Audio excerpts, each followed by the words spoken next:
Well, for the discussion today, then we'll focus on the issue of historical ontology and how to make sense of it in the current conjuncture. What we decided in our discussion with Adam is that we each present about 15 to 20 minutes of talking points in order to begin generating a discussion, and then open it up and see where things lead us. So with no further ado, I'll just turn the floor to Adam. Right. Thank you. Thank you very much for the invitation and for the possibility to talk about this subject, of which I've been engaged for a couple of years now. And so the topic is historical ontology. And but I guess I need an approach to get to this question, because I realize that it would be a kind of cruel to jump straight into very technical, ontological, and conceptual details in a Monday morning. So before I got to say a few things about what historical ontology is, I'd like to also emphasize that why do I think that we do need work today. So that's a kind of introduction to the topic. I think it's also more useful for further discussion than simply provide very technical or phenomenological descriptions of what new historical ontology might be. But apart from the Monday morning argument, I also think that there is something here which is common or a shared point we gave, that when we talk about historical ontology, we do not mean it simply as a classic scholarly philosophical endeavor. So it's not that, like, after Heidegger's Dynamicide or Whitehead's Process and Reality and other values led furthermore, we now decided to do a new ontology because we were unsatisfied with those mentioned, and now we are in the process of, again, providing a exhaustive categorization of what is. I think for both of us, we know the problematics and the endeavor of historical ontology is essentially and very fundamentally related to the current task and possibilities of social critique and the critical social philosophy as such. So we do, I think, engage with historical ontology in order to foster further possibility of social critique, and not simply to write a book about ontology or about a historical being as such. Now it means that in order to find a good kind of point of introduction to the question why we need the historical ontology today, addressing the question of the relationship between social critical theory and the question of historicity can be very useful leading thread. Now, I don't think I need to remind, and that's just a very brief historical introduction, that almost all the social critical endeavors that we inherited from the 19th and the 20th century, well, almost all that you can possibly imagine, were elaborated or very much embedded in major forms of historical vision on the human birth. In fact, the modern idea of history, both as professional history writing and as philosophical conception, and the idea of social critique were practically born at the same time and the same place, for that matter, Europe. So they were very much developed and evolved very much in close relationship to one another. Well, it's not, I think, here to get into details, the links that links Hegel to Sorbonne, which links from Marx to Max Weber, and so on, up to 20th century theories. But I think it's worth highlighting the fact that all the great traditional social critique, or even those forms of critical social theory that we may appreciate even today, are also the major traditions and theories that offer us the most insightful and radical considerations on history and historicity as a fundamental factor in human condition. And I think that's very, very important to highlight, because it means also that the critical potential or major part of the critical potential of these traditional theories comes essentially from their radical commitment to the idea that human and social phenomena should be understood and assessed historically.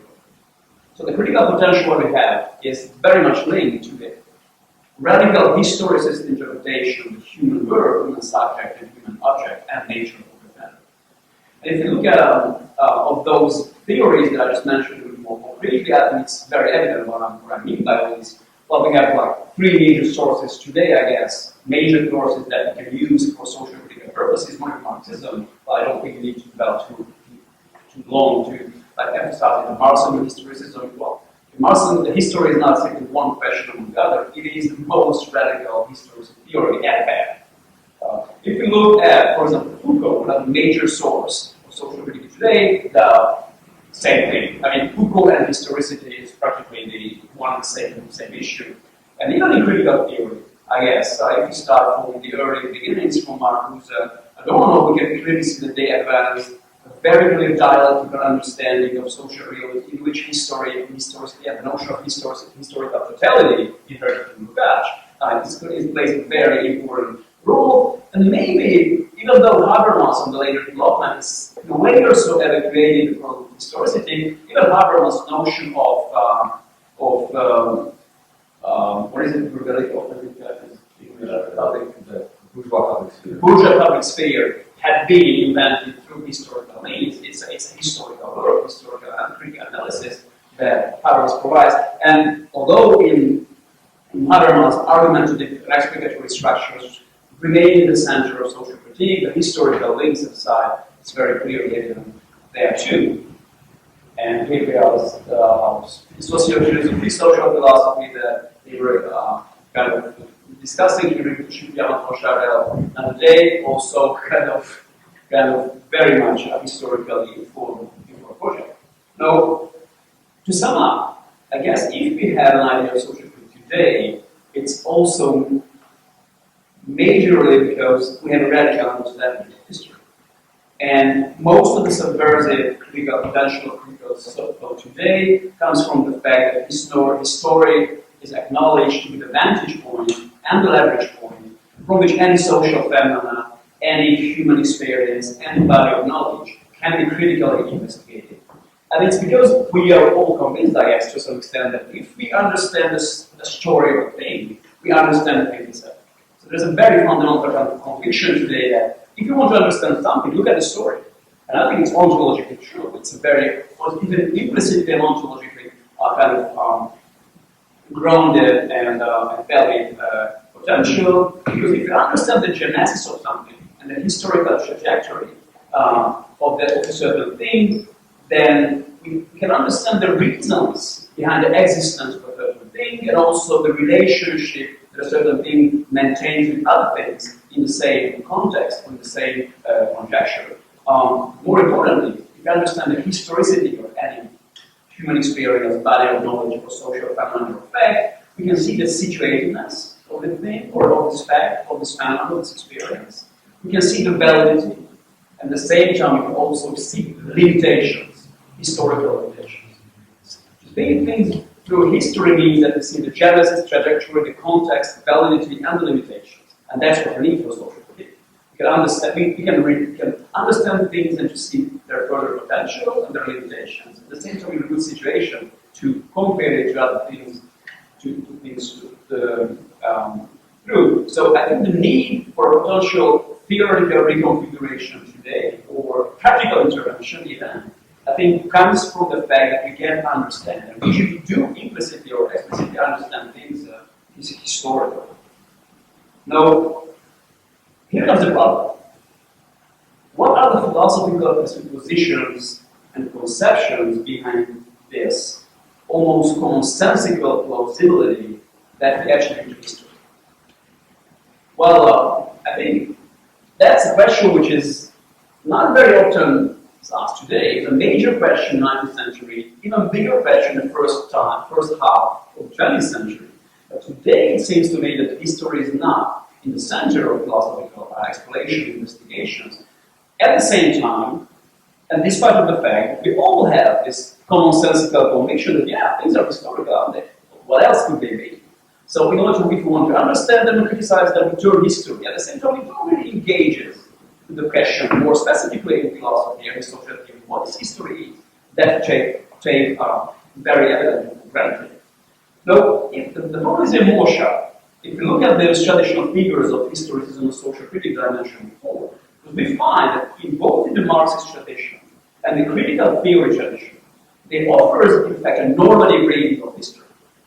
Which means that we're supposed to know who are the good guys and the bad guys of history, right? In Marxism, you know, well, they are class struggle, dominant classes, and the classes that fights for freedom in critical theory, so there are subversive potentials of reason and instrumental dominating. So there's a normative reading here. The problem with normative interpretation in history is that it kind of also historical condition.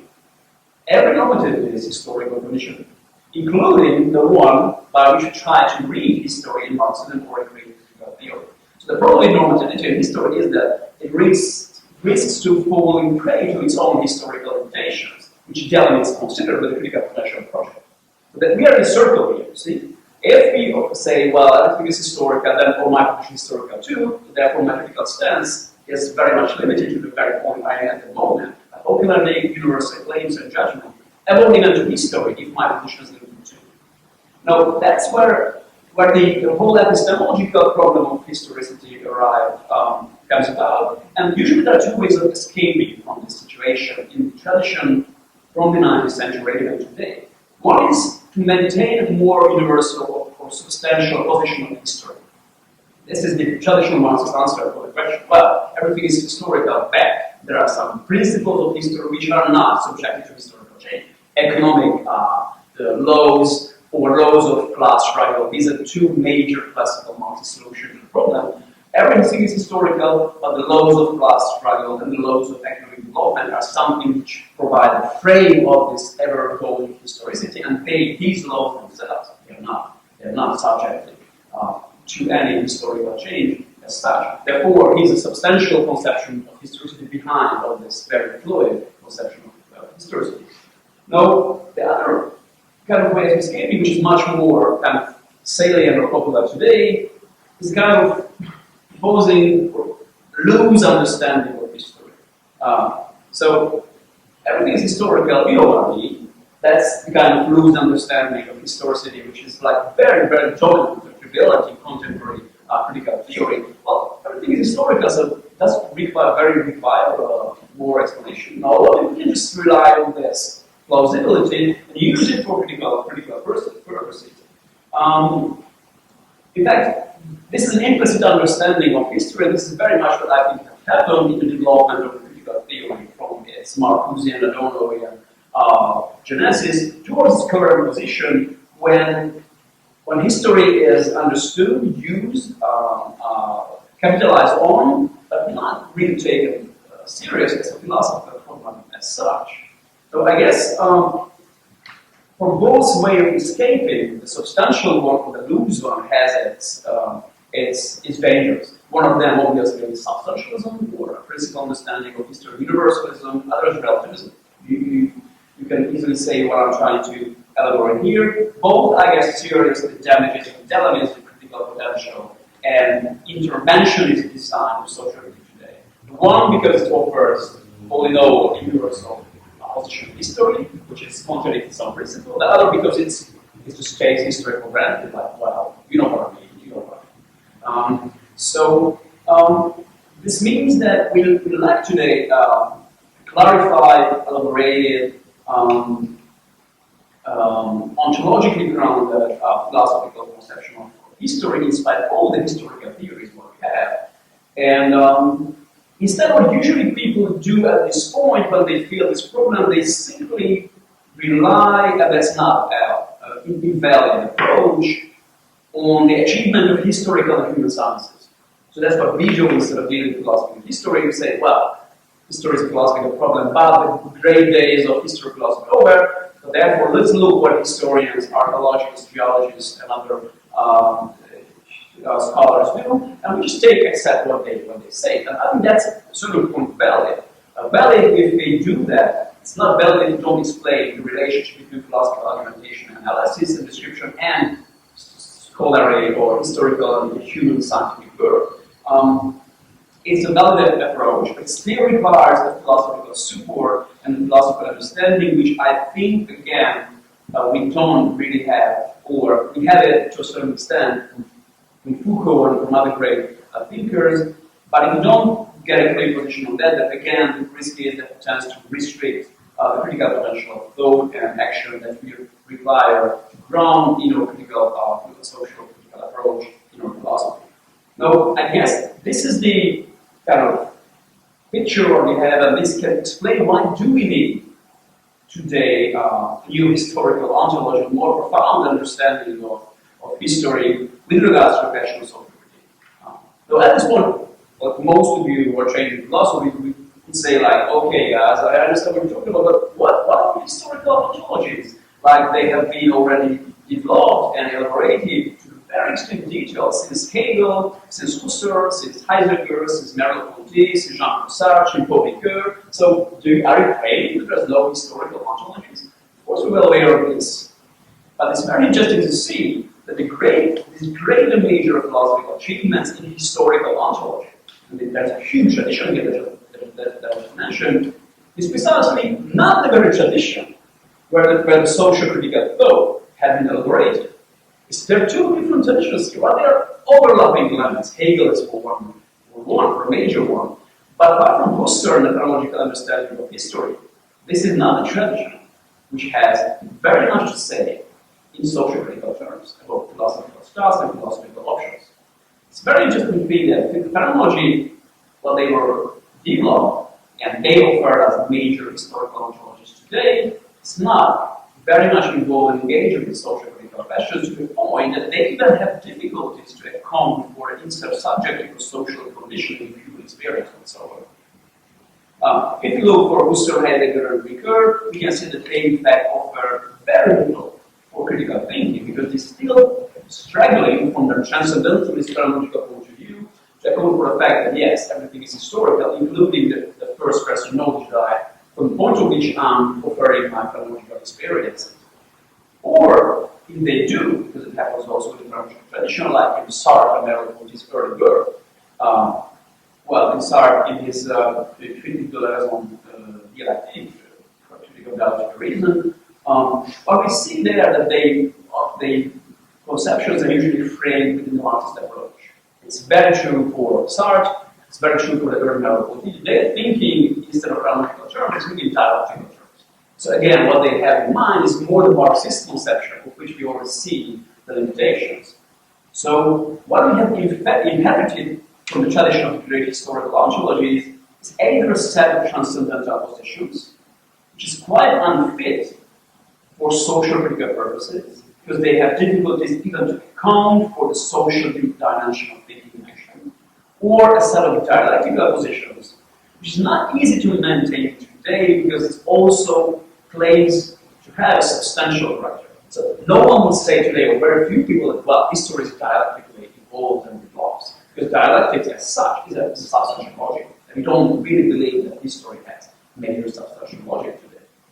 No, that's about the big historical ontologies that we inherited. It seems to me that we need a new beginning here. We need a radical new beginning here. We need conceptually new categories, ontological categories. We need a new design ontology, which means that an ontology that can incorporate or allows for developing critical, social critical apparatus. So the social critical philosophical apparatus need to be involved in the ontological project already from the beginning. And we need a new relationship, a more clear relationship to social and human sciences that can validly provide us important facts and phenomena worked through by historians, archaeologists, geologists, nature scientists, and so on and so forth. So that's why I guess we need new ontology today. So for my part, I would call, and that's my closing comment before we get into details in the discussion or after Gabriel's contribution to all this. What I would call this new project of historical ontology is, let's call it the rehabilitation of the project of historical materials. Well, it's a rehabilitation or maybe a complete reframing here. Because normally by historical materialism, the mastery you mean that yes, then you have the economical structure, economical base, and which have cultural infrastructure, and therefore materialism concerns the economical development, which also has some unclarified, mostly unclarified relation to nature and matter. It is unclarified even the early Marx who was dealing with these problems. It's really very unclarified in the later Marx tradition. Well, later Marxists simply say that, hey, that's what science saying. Well, the nature and the universe that would matter, and that's Therefore, they have kind of amalgamation of scientific explanations and philosophical consideration, but they do not, Arsenal do not have a very solid historical ontology in nature, in body, in matter. But I guess I would claim that we need that. So if it's a rehabilitation of historical materialism, it's because I think we can understand matter and materialism in the way it has been used to be understood by Marxist tradition. And we can focus and ground in historical ontology in the realm of matter, in the realm of nature, in the realm of bodies of all sorts, including the human body. And I think we can find there a very solid kind of ground for ecology, for the historical facticity of any kind of human experience, knowledge, and phenomena, and objective, not only human, objective ones too. This position, taking a position like this, would be against all transcendental position, insofar as time and historicity would not be held to be constituted by consciousness or spirit.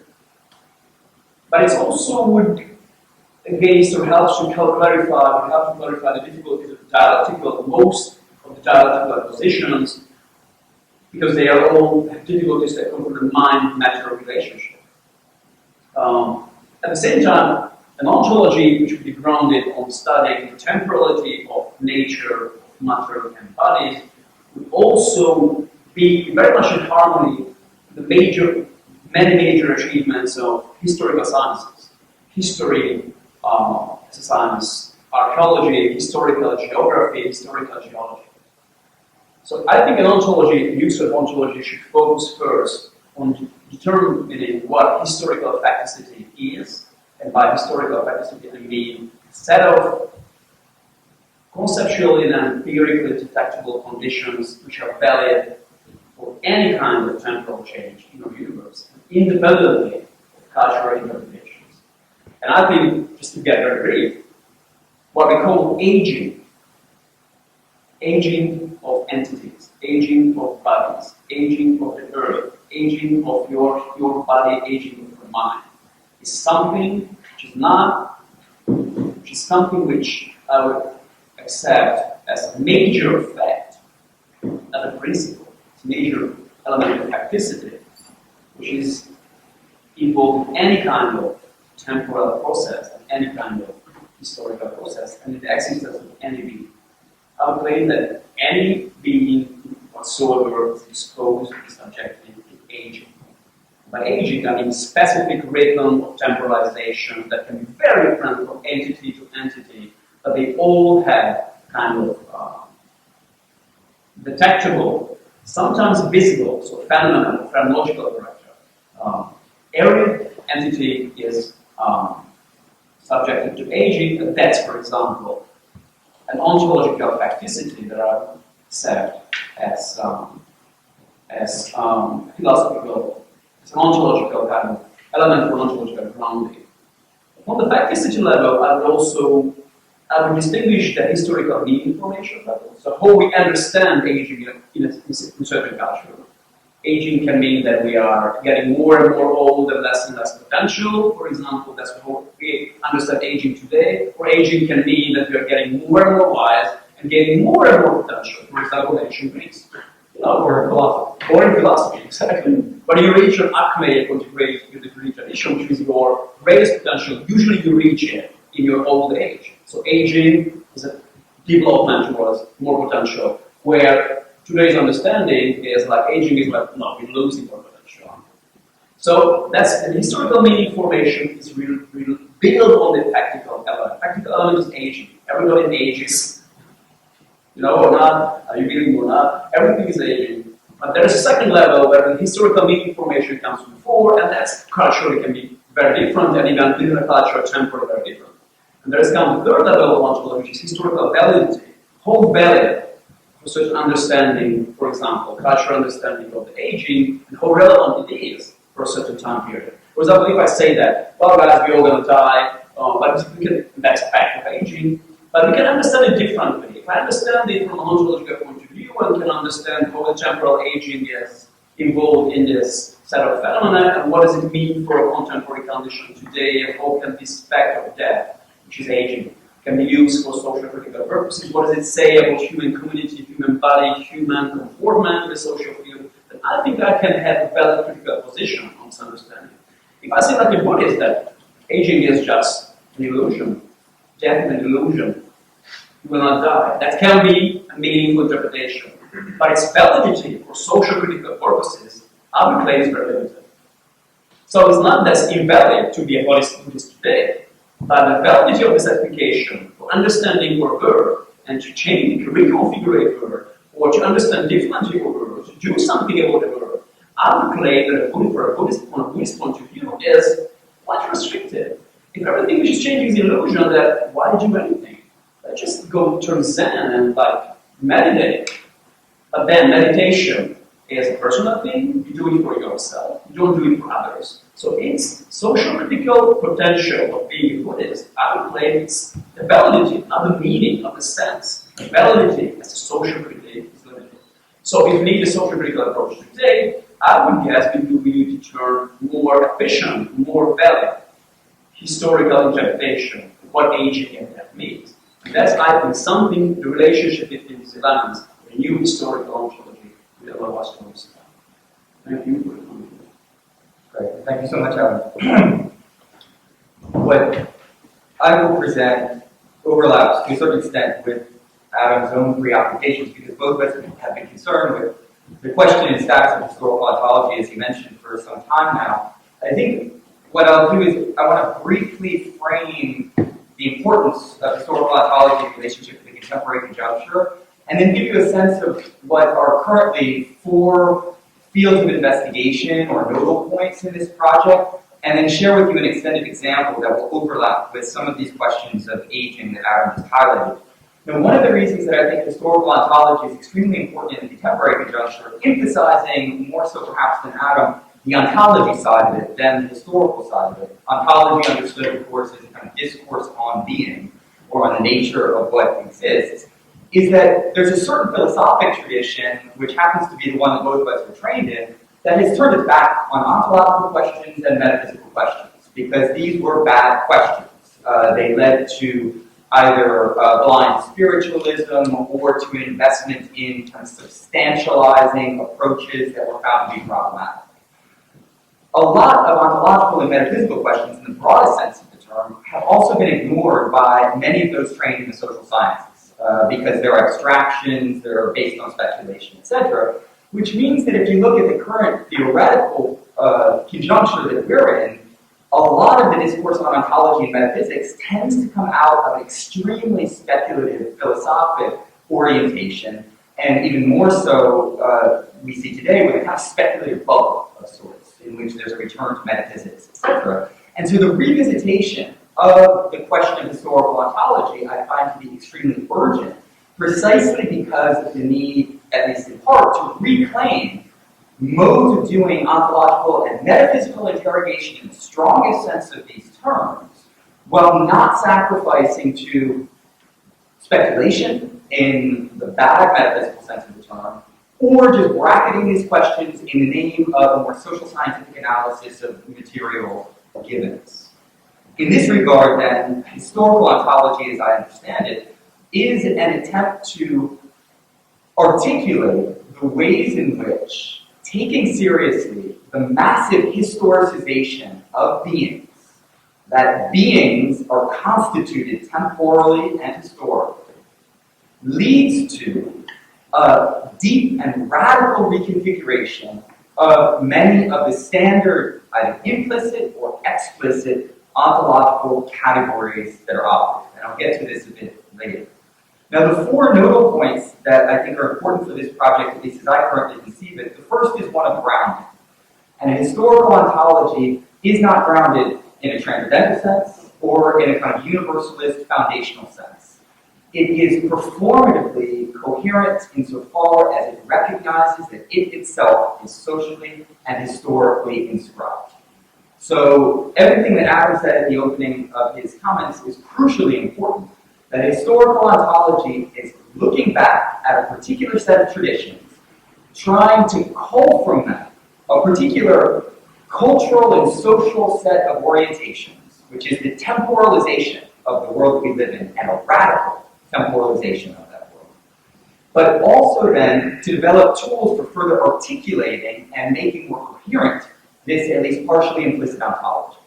I'll just draw quickly on a quote from Freud that goes to the heart of matters for me. In many ways, this quote is an indication of the ways in which I understand historical ontology as grappling with a very specific tradition and trying to at once elucidate it and push forward in the direction that becomes clear in this quote. This is in his lectures on psychoanalysis. He writes, humanity has in the course of time, had to endure from the hands of science two great outrages to its naive self-love. The first was when it realized that our Earth was not the center of the universe, but only a tiny speck in a world system of a magnitude hardly conceivable, which he identifies, of course, with the work of Copernicus. The second was when biological research robbed man of his peculiar privilege of having been specially created and relegated him to a descent from the animal world, implying an ineradicable animal nature in him. This transvaluation has been accomplished in our own time upon the instigation of Darwin, Wallace, and their predecessors. But man's craving for grandiosity is now suffering the third and most bitter blow from present-day psychological research, which is endeavoring to prove to the ego of each one of us that he is not even master of his own house. So this trifecta, if you will, of an attack on human narcissism coming out of Copernicus, Darwin, and Freud, to just use proper names as placeholders for larger cultural movements, I think reveals the extent to which one of the key aspects of historical ontology is engaging with the temporalization of every aspect of existence and the calling into question of the anthropocentric timescale. We cannot have ontological categories or an ontological apprehension of the world that is rooted only within the perspective of human beings and their own individual timescale. I'll come back to this in a moment. One of the second notable points, and some of these I'll go quite quickly on, simply because I want to make sure that they're on the table for the conversation, is that if one, following upon Freud and others, takes the project of historical ontology seriously, there needs to be a reworking of the very category of ontology itself. One thing that ontology is understood as a discourse on being, or as the very logic of being in the realist sense, because it has this dual meaning. One thing that it tends to suggest is that there's a single logic of being, which is, of course, the Greek root for the term is ontos and logos, right? The logos of being, or the logic of being itself. A historical ontology, as I understand it, and I'll just write this on the board because it works better in French, is a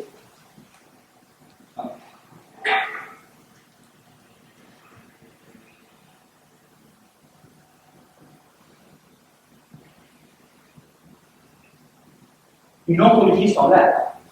And here I think I might part ways to get with some of what Adam said, or be worth engaging in this further in the conversation.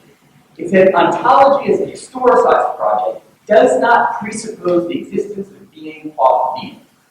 If we understand by that something like the substratum of existence that we can either define for all time or allude to in a kind of metaphysical or abstract metaphysical postulation of what must be there in some sense. The expression is helpful in French, though, because an ontologie sans lettres is not only an ontology without being, it's an ontology without being one, because the apostrophe here actually refers to ontology. This, in the double meaning of the term, would be there's an ontology without actually being an ontology in any classic sense of the term, because it is not an attempt to articulate the definitive structure of being. In fact, if one fully historicizes ontology, one encounters a deep philosophic problematic, which is that if everything is historical all the way down, there might not be any final resting point which one could identify as being, and the same would also be the case for beings. I think that one of the reasons that a lot of the ontological tradition has assumed that there must be being while being is precisely because of the anthropocentric timescale. The beings that we apprehend, human beings, the being of a chair, of a table, a lot of this is based on a particular temporal dimension that's indexed on the anthropocentric timescale. A third component to this, and here I'll be very quick, is that I also think that historical ontology needs to be a radical cultural geography. The spatial dimension needs to be taken as seriously as the temporal dimension. And here I would say a lot of critical things about a certain tradition, particularly the one that Adam highlighted, say simplistically from Hegel to Heidegger and beyond, is very invested in the history of Western metaphysics, but occludes or at least sidelines very important geographic questions for the variability of ontologies in the plural across space in the geographic sense of the term, and I would also say in a cosmological sense of the term. And so the fourth touchstone for this project for me is thinking temporality in its cosmological dimensions. And a lot of people are extremely uncomfortable as soon as I begin talking in this way, because one of the ways in which our disciplinary matrix has been formatted is in terms of a given meta-ontology.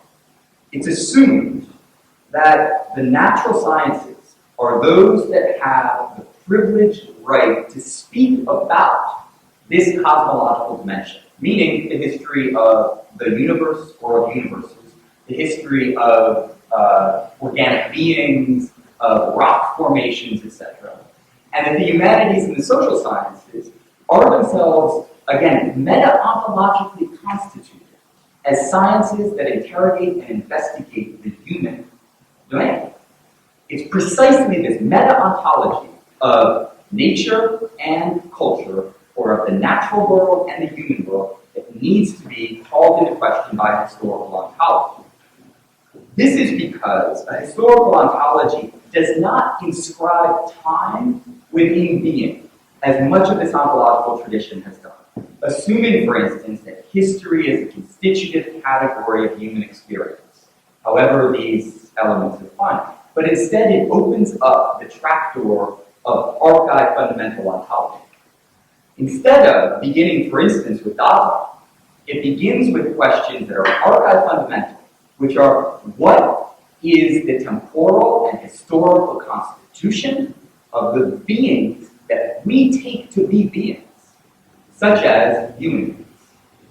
And so there needs to be a very serious engagement with the philosophy and history of the sciences, and as well a philosophical articulation, again echoing back to Freud here, of the extent to which the sciences, the humanities, and the social sciences, from a certain vantage point, can be mobilized for a reconfiguration of the deep structural ontologies that in fact undergird the very disciplinary framework that we've inherited.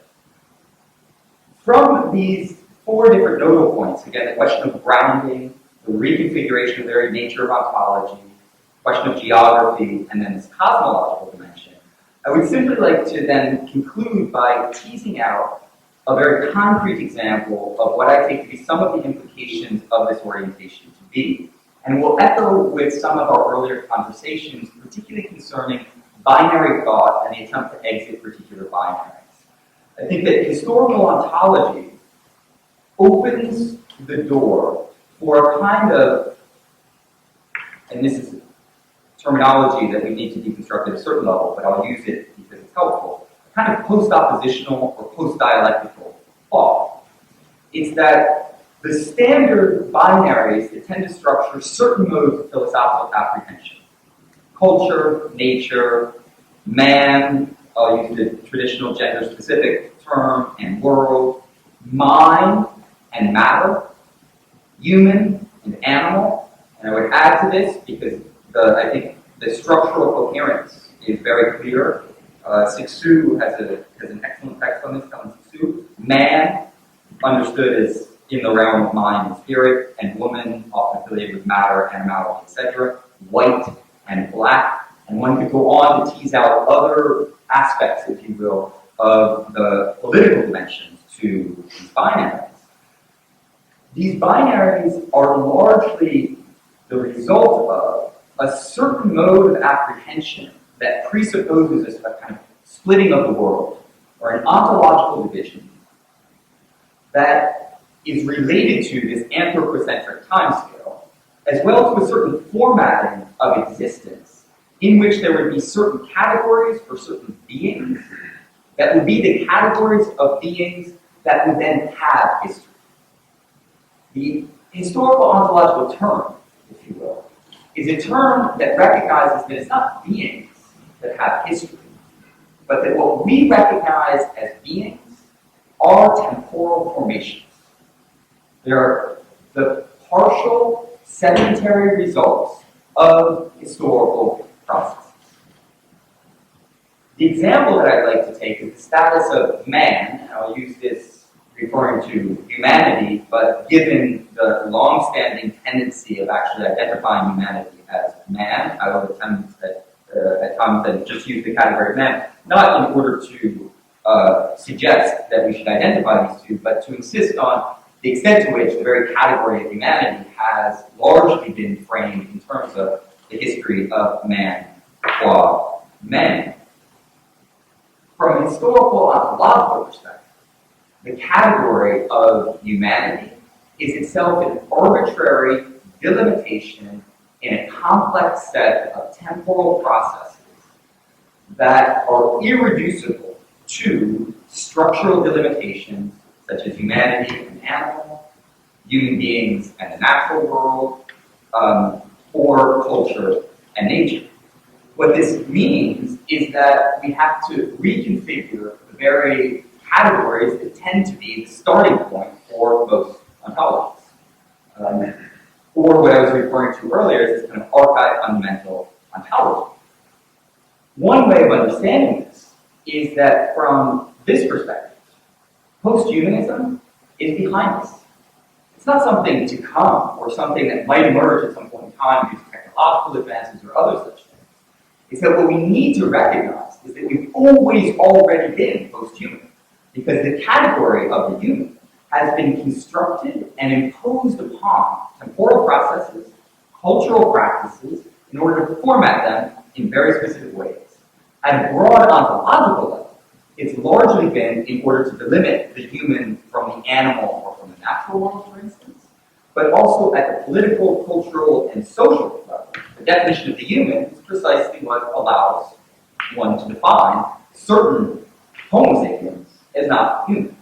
And of course, this has been, and is an ongoing problem, for as soon as you function in delimited terms and want to lay claim to something like a category that can be defined in terms of a universal attribute.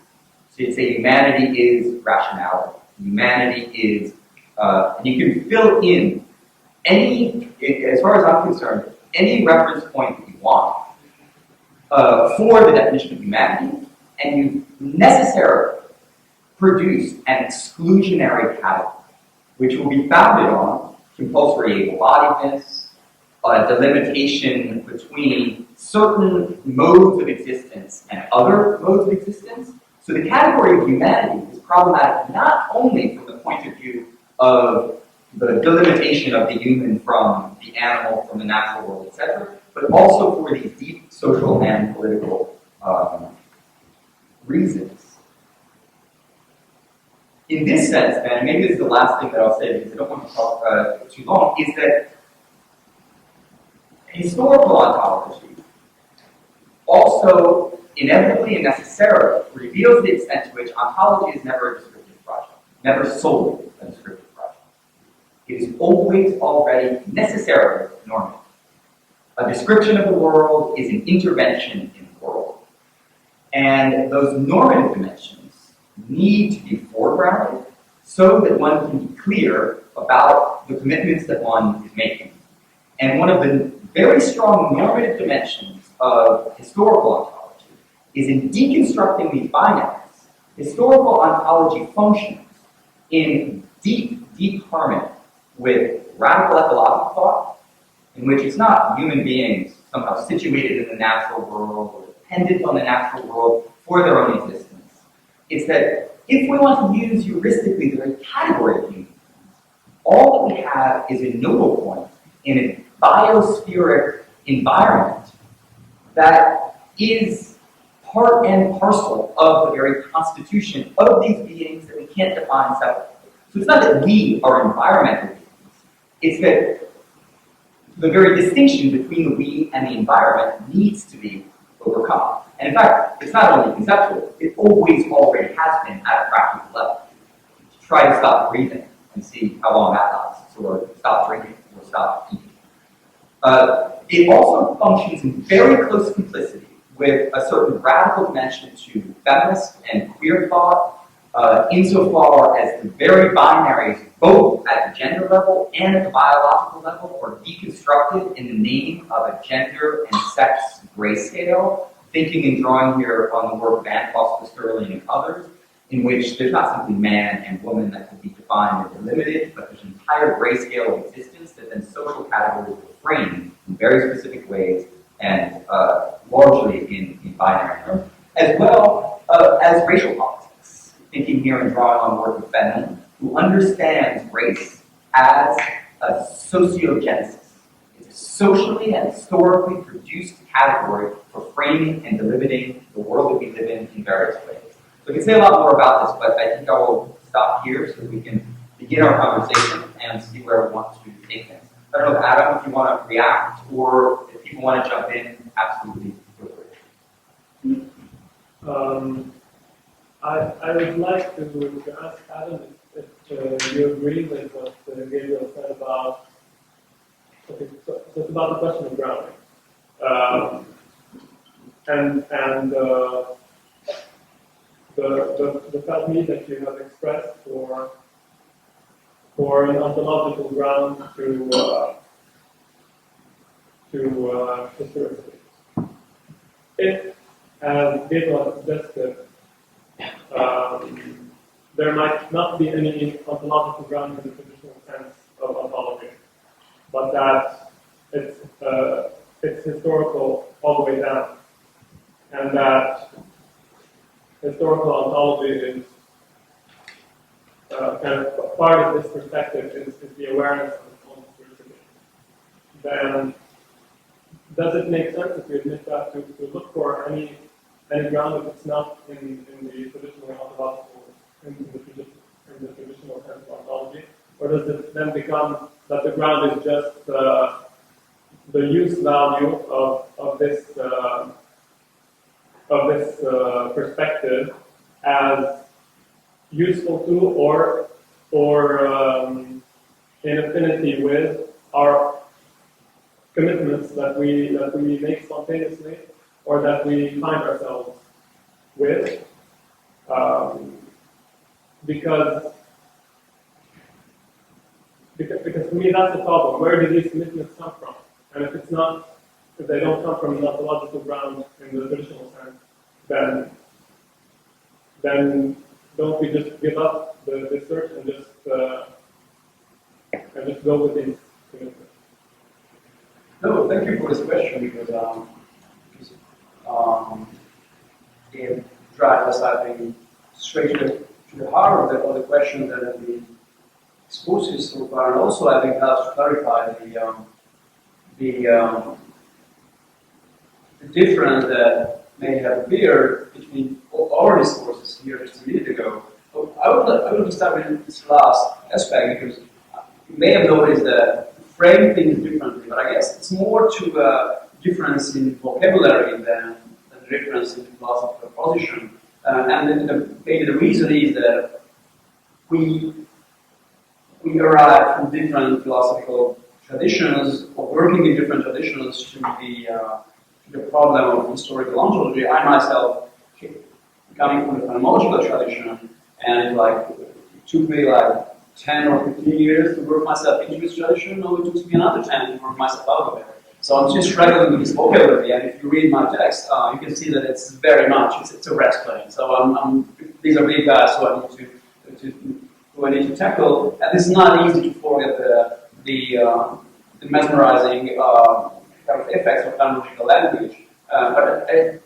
Which means that in my position, I do not certainly did frame things differently, but I don't think that in our position there's such sharp contradiction. For example, what I do mean by facticity, and when I was talking about grounding historicity ontologically, I refer to reveal a kind of field or chamber of historical facticity. This is not something very different from what I think Gabriel means by an ontology without the being of ontology sans l'air. Because by facticity, I do not mean historical being. Facticity is not equals to being. It's not facticity is not being. Facticity is rather the infrastructure of being, which allows us to conceive of plurality of historical being. Facticity is, there's not a true nature of historical facticity. Facticity is something which means that everything is temporal, historical, and we do not know a culture which did not recognize this fact. Every single culture and human experience is available to reflect on this fact. But they all reflect this fact and interpret differently. So there's no a true nature of facticity. Facticity is that we do have something which has been recognized by every culture and nature, but they all accord different meanings and nature to this fact.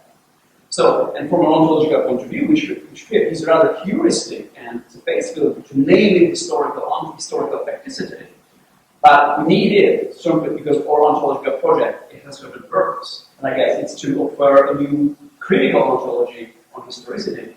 It doesn't mean that this version of facticity or being is true or truer or more meaningful than other possible options. It's just more efficacious, just more designed, more appropriate to the objective that we need it for. So therefore, but just in relation to the Wesley's question, it did strike me in the conversation when you said that historical facticity is a set of conditions valid for any change in the universe, that your discourse at least is a bit different from mine. I think this is what you're pushing on, right? So how far are you willing to go down? And I can say more about how I conceive of this, but it does seem that there's nonetheless a difference here. And it has to do with the status of ground. Well, I wouldn't take facticity in an archive foundation element. Facticity, facticity. I wouldn't take it as that. I would as an operative element in every historical and temporal change. It is the fact of change. Right. But it is a fact. It is a fact. And it will be very difficult to deny that, because, I mean, can you presuppose that there is events? You just said, besides that everything is historical, temporal, form. So this is exactly what I mean by historical facticity. Not more than that. It has a kind of experimental evidence, which is being used in philosophy and sciences. Right. It's also the normative sense, as you said. Yeah. It has a normative sense, but normativity here is not universal normativity. Normativity comes from the fact that we want to use this facticity for a specific philosophical purpose here, which, at the end of the day, is more social critical than ontological. Yeah. So it has its descriptive value. You can test it. You can see if you find something which is not subject to historical temporality. If you find something which is not subject to aging, please let us know about it. If you find something which is not subject to aging, so it can be tested experimentally. This is what scientists do all the time, but philosophers can do that too. And for that, I would assume still a kind of realist phenomenological position. Yeah. You can test it for yourself, for your experiences. Your reference of body, for example, is nothing but aging all over, and it's aging different levels, different scales, different times, and different. At the same time, it has its descriptive character. That's why it's called ontology, and that's simply critical theory. But it is also normative facticity, because this facticity, the meaning and the validity we want to attach philosophy to the fact that we recognize this facticity has a certain philosophical purpose, which differs very much other possible interpretation of this very facticity, the very same facticity. Yeah. I mean, I think there's a lot of agreement. I would just want to put on the table for discussion the role of perspectivalism. And by perspectivalism, I do not mean a simplistic cultural relativism or something like this, but modes of apprehension that themselves are constitutive of the worlds in which they function.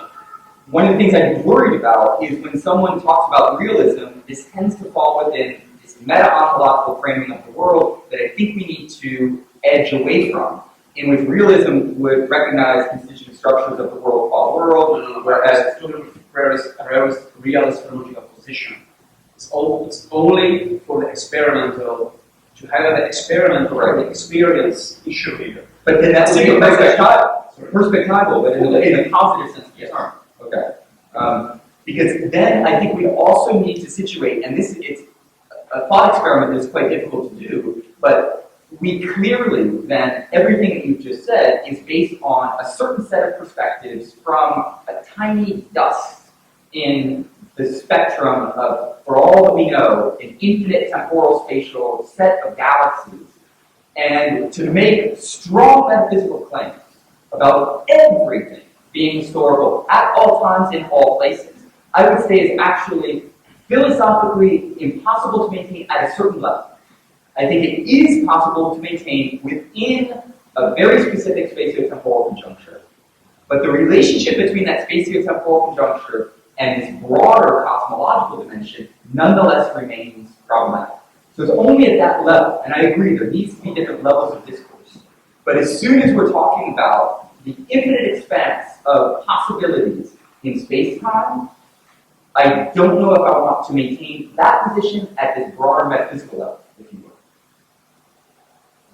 Well, I would like, well, of course, I mean, we can go very far, especially in the cosmological dimension, if you want to do the question of temporality. At the same time, that's why I really want to make clear. At the same time, there's a purpose here. So you can analyze the surface of the Mars and the temporal changes there, but I mean, I would like to be more comfortable analyzing the world that are human beings like us, and to understand better what's going on. Well, that's what I'm worried about, though. I'm worried about the anthropocentrism that tends to frame our description of the real, as if reality, or how certain Homo sapiens in particular societies at particular times apprehended. Okay, but the fact that we address the question of human existence does not make necessarily your questioning anthropocentric. The fact that you want to deal with human subjects who are living in a world which is far not human is not makes necessarily. It's not necessarily. It's just a risk that I want to flag. Charlie and Amanda, and everyone. Yeah. Very quick. Thanks. I just want to raise one topic within critical theory that because I think it touches on issues in both your talks, and it's just the category of natural history, particularly in Benjamin and Adorno. In Benjamin, you get this capacity to, in some sense, read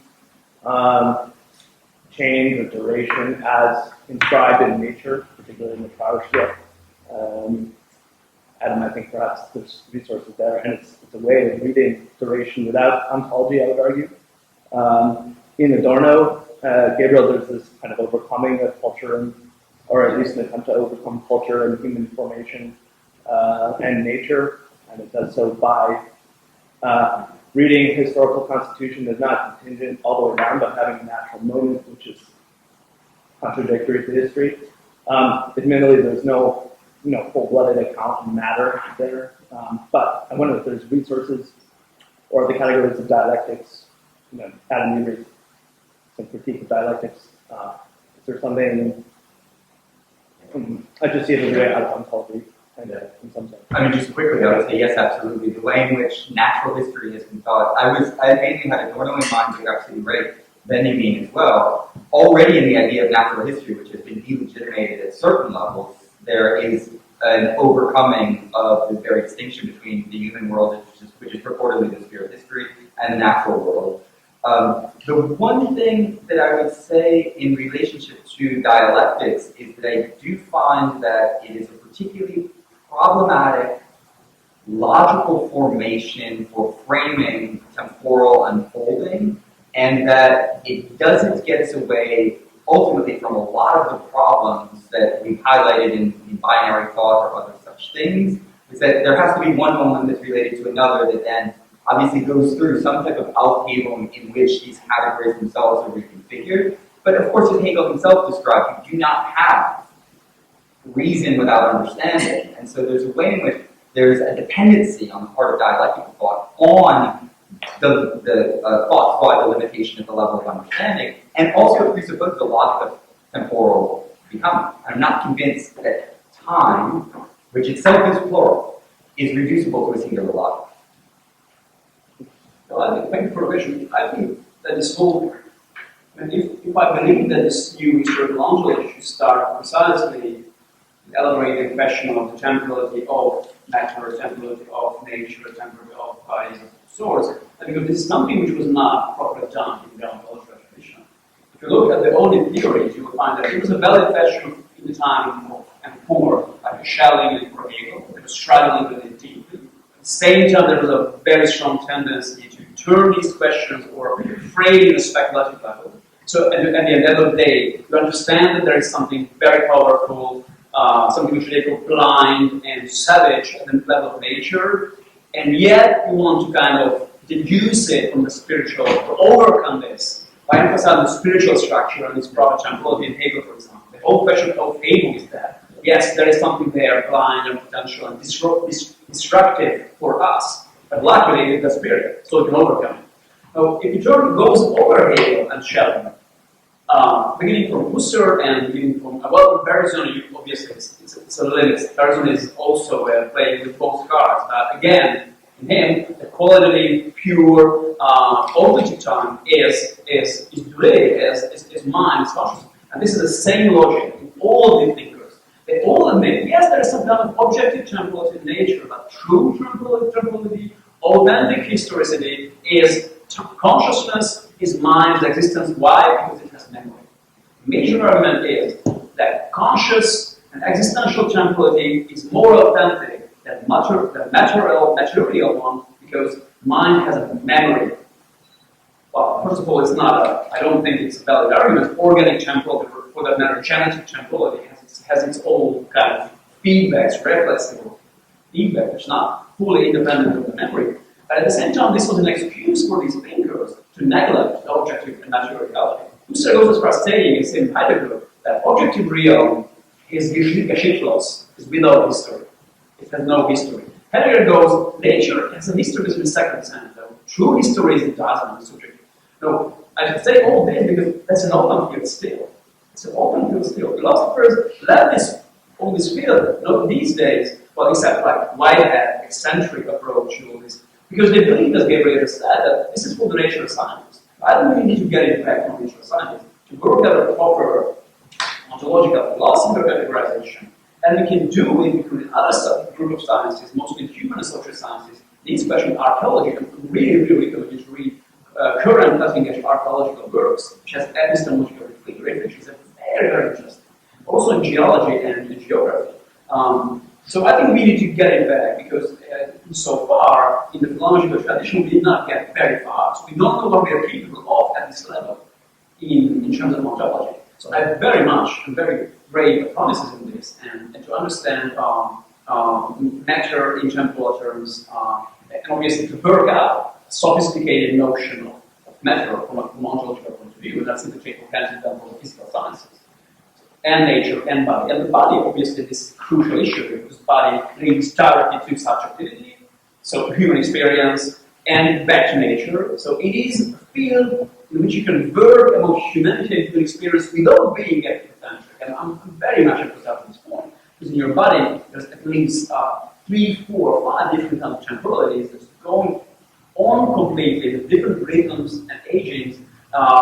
Your skin, your nails, your hair, your organs, the way you look, the way you feel about it is a whole different bodily temporalities. And guess what? It is not, has been philosophically or ontologically investigated at this point and prepared. I think that's a tough to do. So I have a question for each of you. So first, for Gabriel, I'm trying to think through this ontology that doesn't claim being called being. And I'm curious, because it sounds to me like that means that we're trying to think an ontology that responds to the question of is being one or many, with the answer many. And on the one hand, I'm kind of curious about whether or not that would be the kind of ontology that then would fit into this kind of historical ontology that you're developing. Or if it's more concerned about trying to develop like a non-metaphysical ontology. I'm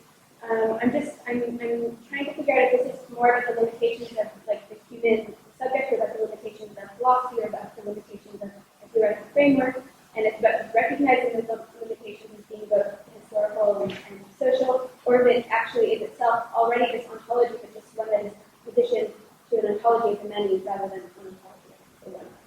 And then for Adam, I'm curious, this privileging of aging, like why not privilege something like mentality, like something like what Hannah Arendt would have done, which is, she's a thinker who was very much trying, she's a back historian, who's going to be she said, but she seems to me to be someone who's already turned to phenomenology to think of politics based on not aging, but on mentality and birth, on this thing that we could very much, use the same kind of logic that you were suggesting, that point to me something that is not aging, but equally, point to me something that is informed. Yeah. That's a really great series of questions. Regarding whether or not historical ontology is understanding being qua being as many rather than one, I would say in the ultimate sense of the term, no. Because the attempt, and I don't know if it's successful, is to undertake an archive fundamental ontology that then questions the very category of being. And so from a historical ontological perspective, what is called being ultimately would be a discursive category invented by particular beings in particular places at a specific set of times in order to try to lay claim to that which exists. And so it would historicize the very category of being. And it would also then historicize the category of beings in the plural, so that those beings would not simply be human beings or the Greeks or something along these lines, but instead would be a set of temporal processes that are delimited post facto as being humans or Greeks or philosophers or other such things. And that the ultimate invitation is to think the multidimensionality of these historical processes that do not need and do not require the abstract postulation of something post facto as being qua being. There's a lot more that I can say about this, but one additional element to this is that it's not a process-oriented ontology in any classic sense of the term, precisely because thinking the historicity of beings is also thinking historical sedimentation and the extent to which there are or appear to be certain beings through processes of historical sedimentation that render particular things from various vantage points as recalcitrant to change. So this table appears to have a being for me from my own temporal inscription, etc. And we need an account, instead of simply categories of ontology, I would call them modalities of historicity, if you will. And particularly from the perspective of what are called Homo sapiens, this is important for identifying that the choice is not between, well, everything is an absolute flux, or there's just substances that are given, but there are differential modes of historico-social constitution that are largely dependent upon one's perspective. So from the perspective of the history of the universe, this table barely exists, and the same is true for me. But from my own perspective, it does. So that the ontologies are also ultimately temporally variable. In this sense, non-metaphysical ontology, it would depend on what we understand by metaphysics. In this bad, horrific sense of a bunch of specters that we should avoid at a certain level, yes. But I do think it's important to recuperate the category of metaphysics and have it not simply be founded on the meta-ontology that's operative in it. Of course, it comes from the translations of Aristotle's work, in which he had a bunch of writings on physics, and then these other writings on these abstract things like the soul. And people said, oh, well, that's astrophysics, metaphysics. So already in the distinction between physics and metaphysics, you have this meta-ontology, which I think we need to dismantle, that there is mind and matter, in short. And so it's not metaphysics in that sense of mind over matter, but instead an attempt to provide a provisional and fallibilistic account of everything that we can possibly think. Sorry these responses are so long-winded, but the questions are fantastic and it's an exciting topic, so yeah. Well, thank you, exactly. So the case is that there are some philosophers that privileges death, for example, to understand human temporality and temporality whatsoever. This is the case for Heidegger. For Heidegger, this is the notion, this is death, which is a major fact of human existence. And there are other peoples like, you're very correct referring to Hannah Arendt, who natality and the birth, fact of birth, which is the major temporal constituents for human temporal existence. Now, I think that with the notion of aging, you can overcome this distinction. aging involves and includes both natality and death. And I think with this, first of all, it's from factually speaking, it's in some cases very difficult to say when something has been born and when it's ceased to exist. It's even in the human life, the point in time when your life is started and when it's finished is, in medical terms, not easy to track. There are debates about it all the time. At the same time, with the notion of aging, that's clear. Well, the reasons for aging in medical science is still unclear. It's very much unclear. If you read medical texts about it, why do we age? They say, we don't know. There is a major development in your body from your childhood up to your 20s. And this development is major biological, extreme development, and then it stops, and it starts kind of going down. And there's no reason why. How come that after 20 years of very intensive physical development, suddenly your development changes direction, and you start losing rather than gaining? There's no medical full sound explanation for that. Or look at it, look scientific explanation. At the same time, I do believe that with the notion of aging, you can address many different fields and discourse at the same time. You can medical discourses, gender issues, ecological, classical ontological topics, nature, matter, mind, memory, everything. And from the point of view, the notion of either natality or death will be quite limited, I think, for all these discrete purposes. So apart from the ontological reasons, I think aging just gives me more. There are also heuristic ones. You can address less questions with relying on natality or death for a matter than if you take a central process which links both these facts or events one another. Melanie, I think you had your hand up earlier. Do you have follow-up questions for that? I do. Okay, if you want to follow, yeah.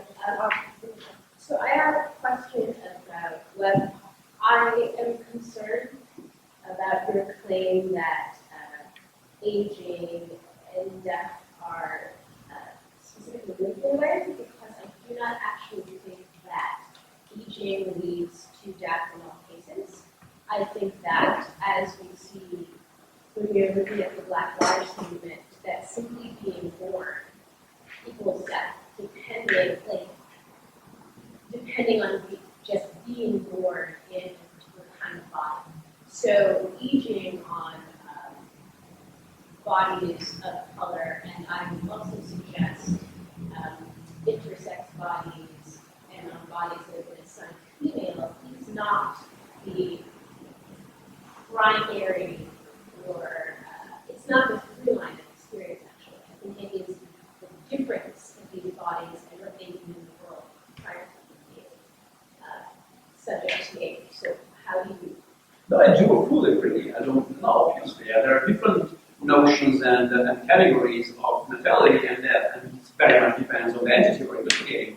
In some cases, in the material realm, sometimes it's very difficult, if not impossible, to say that something has been created or something has ceased to exist.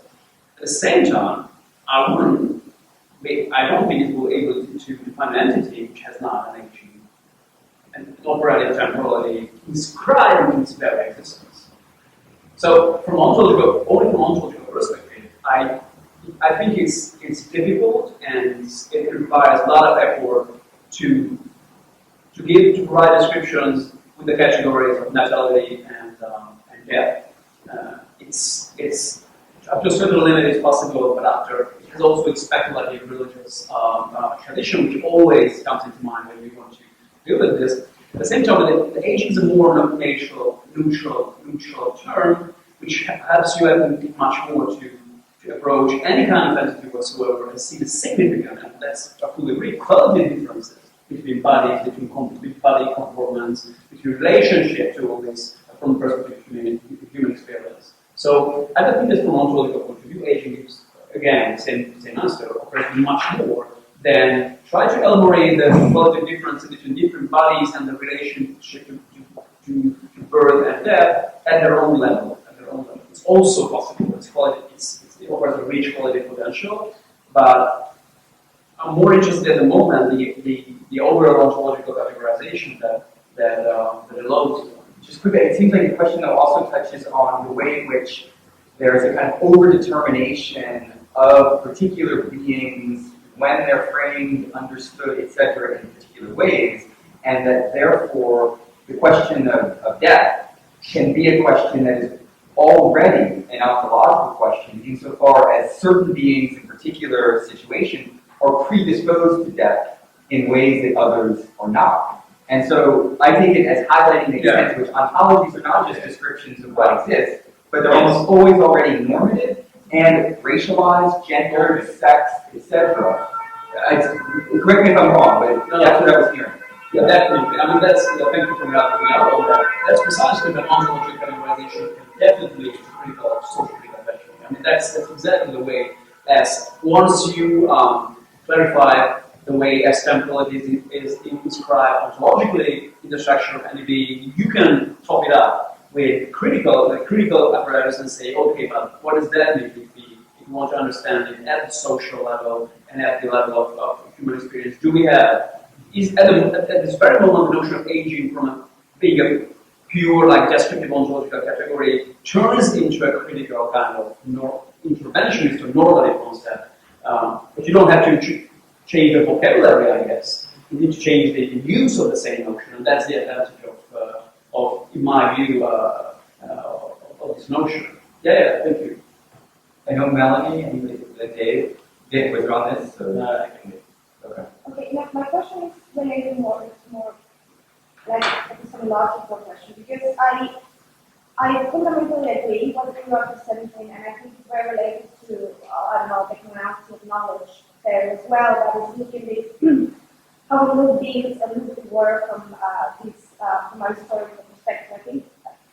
But my question is more related to how we know how we can actually know this in a historical perspective. And I'm thinking about people when he used archaeology or in order to deconstruct concept and go back to the past and what he looks like discontinuities of the concepts go back in that way. But I don't know if that's the position you're looking at, like more Napoleon or you have other alternatives of knowing in order to look the work from the ontological perspective. Yeah. No, thank you. It's a great question because it addresses something we I think sort of mentioned, I must have mentioned, but not really touched upon the stage of the Foucauldian thinking, this. And thank you for adjusting that because it's important here. Foucault can be a model for, at least for my perspective, in many ways. First of all, this whole notion of archaeology is very important because it's already Husserl in one of his manuscripts written in the early 30s is moaning about the fact the notion of archaeology has been already taken by science. He claims that it will be the perfect concept for what he wants to do. Archaeology is precisely the arche. So finally, the deepest ground and principle of human experience and turns into a philosophical discourse, archaeology. So I think from a philosophical perspective, the term archaeology is very much telling it. I wouldn't share the concept of Husserl. I would simply say that yes, first of all, we can learn a lot from archaeology. And we can also use it as a philosophical tool. And Foucault gives some example of what it means in my understanding of archaeology would be closer to Foucault's than Husserl in here. Because they don't bring the archive fundamental element to experience. At the same time, we can do research about them. At this point, linking the ontological project to a possible archaeological project is a very valid approach. All the more because in Foucault already there's a hidden or implicit ontology.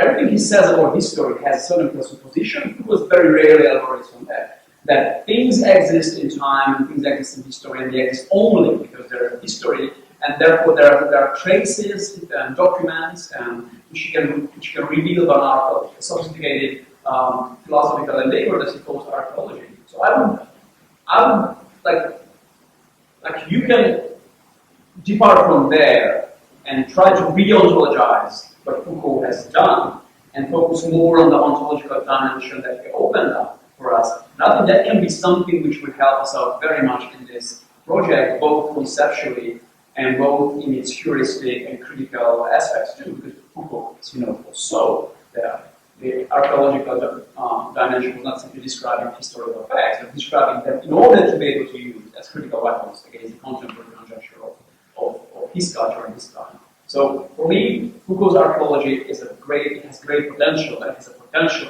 as yet need to be further re-ontologizing what he had to say about history, historicity, and temporal conditioning of human and world experience.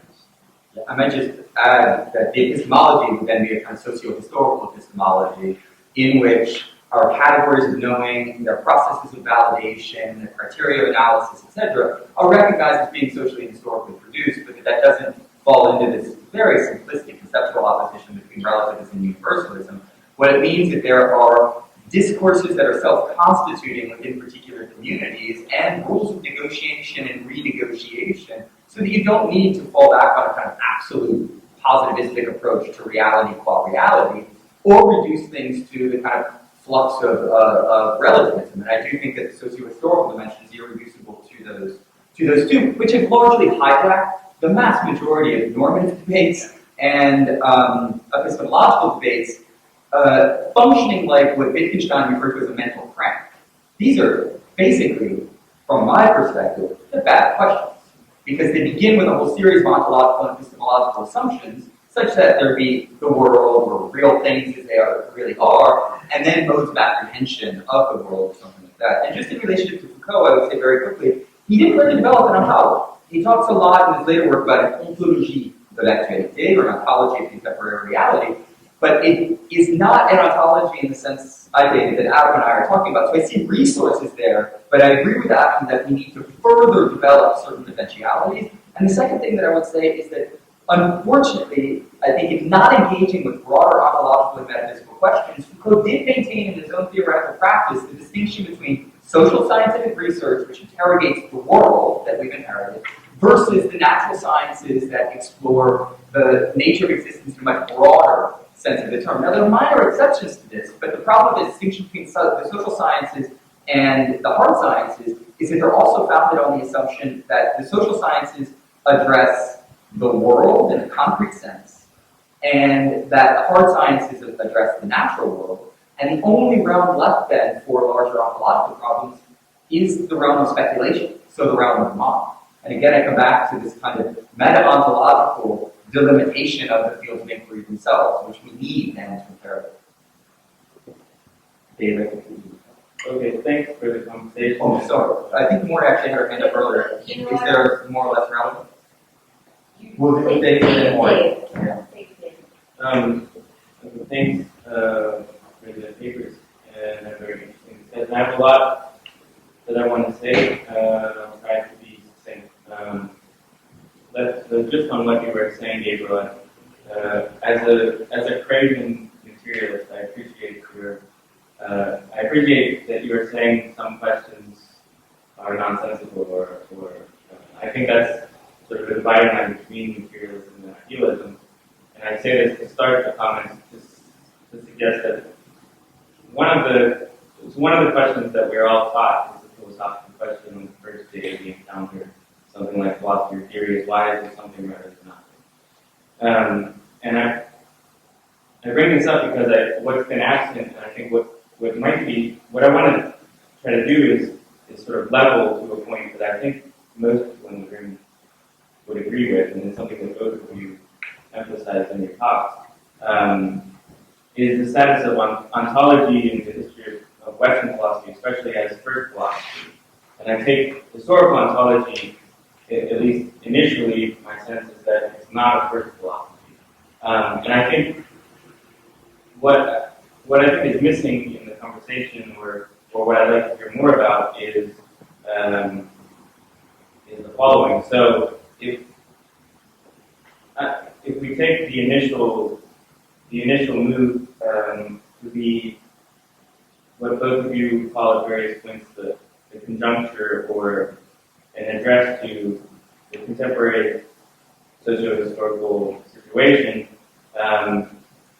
and I think a lot of it came up in comments. So in terms of if we start talking about death, those of us who are plugged into Black Lives Matter movements or concerned with the things going on in the United States, initially think of questions in certain ways, just by the evoking something like that. Which is to say that we initially addressed ontology at this level of what are the relations of the conjuncture, or what actually constitutes something that we want to make this intervention into.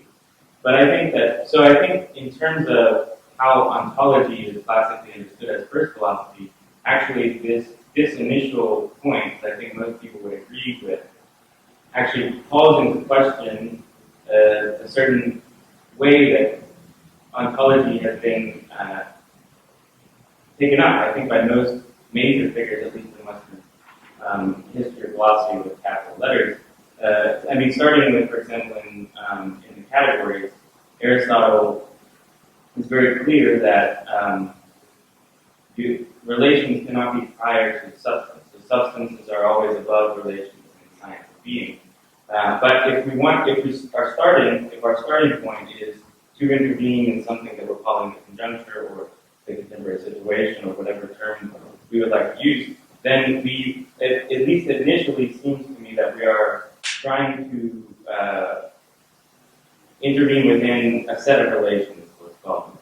And so why I go through this is to say that then ontology is, whether, I don't know how to articulate precisely whether what I've just said is a first movement in ontology, or what I might suggest is that first foray means that instead of ontology being first philosophy or the first thing, is that the first thing is maybe a politics and or an aesthetics in the ATC sense of aesthetics, such that we need to negotiate. And then from this we can derive, on the one hand, a methodological postulate that would be what Gabriel is, what you're referring ontology from Lettre, which is that there is no one logic of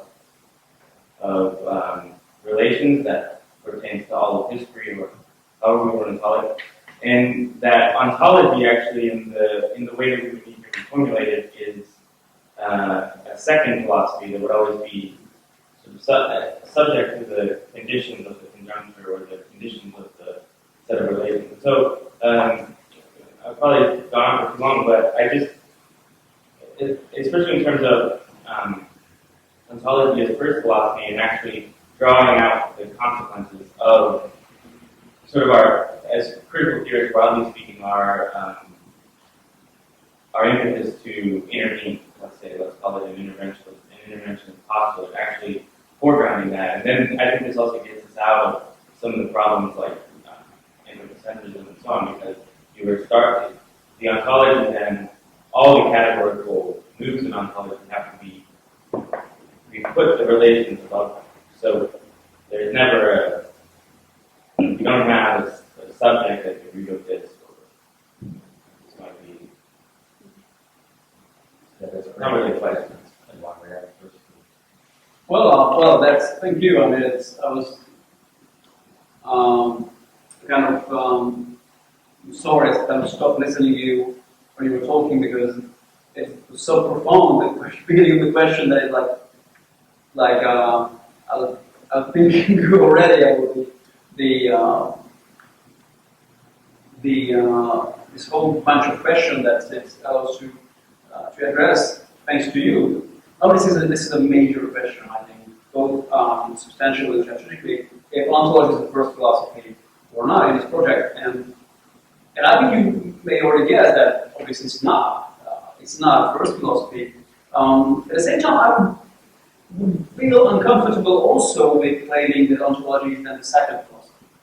You know, I mean, we have this famous kind of distinction and reverse order. One of the major French philosophers of the 20th century, Emmanuel Levinas, who claimed that, contrary to ontological tradition, ethics precedes ontology.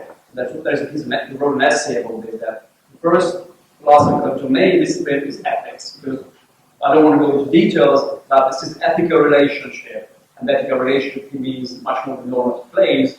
a fundamental ethical situation of man-to-man, which is face-to-face relationship, which is a major sort of human experience, and therefore a true first philosophy should be ethics. No, I would not want to accord such a status for politics, for example, to say, hey, politics is the truth, well, the battle of truth, and then once we elaborate carefully political question, then we can turn to the second philosophy, the second step to ontology, to kind of look, if it's the case, then what kind of world we have around us, if we have such a normative situation almost already.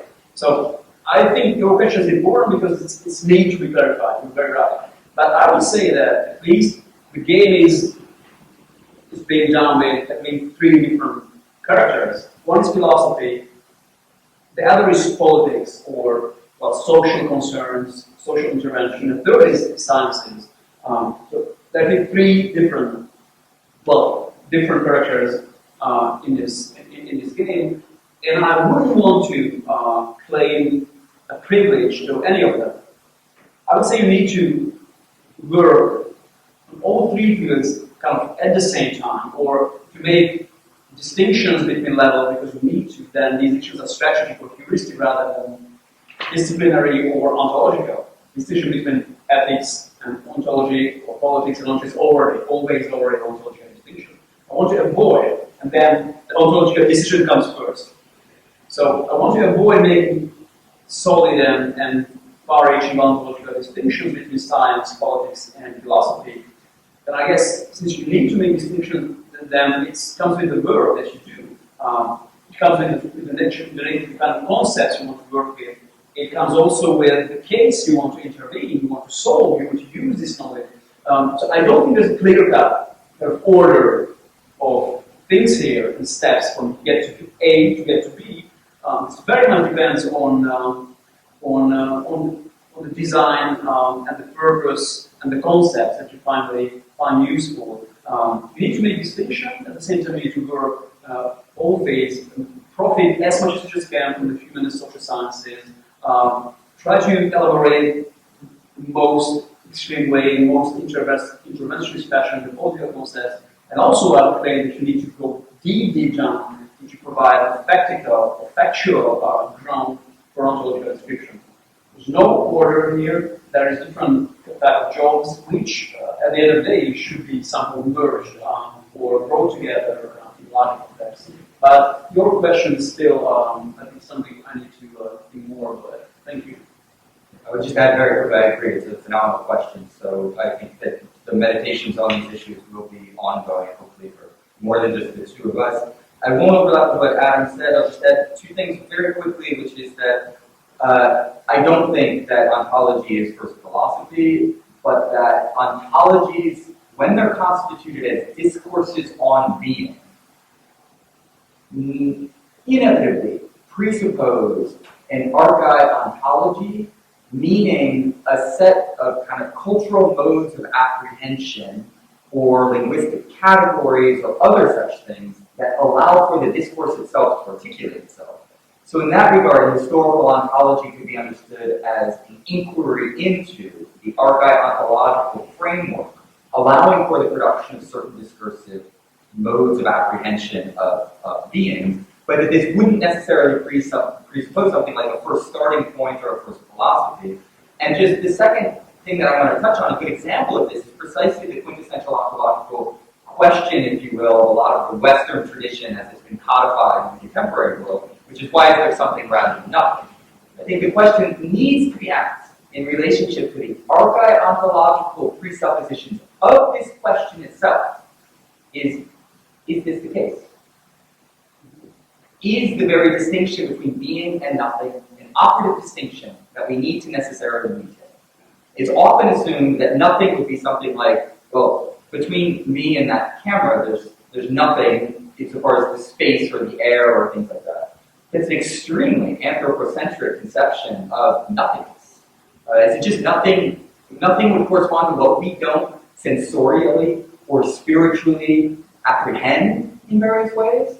It's an extremely impoverished notion of nothingness. So the nothing would be that which we can't or do not apprehend. And so to lay claim to something like the nature of there being nothingness or being itself, I think, is already undergirded with this question itself by a series of assumptions that we would need to interrogate.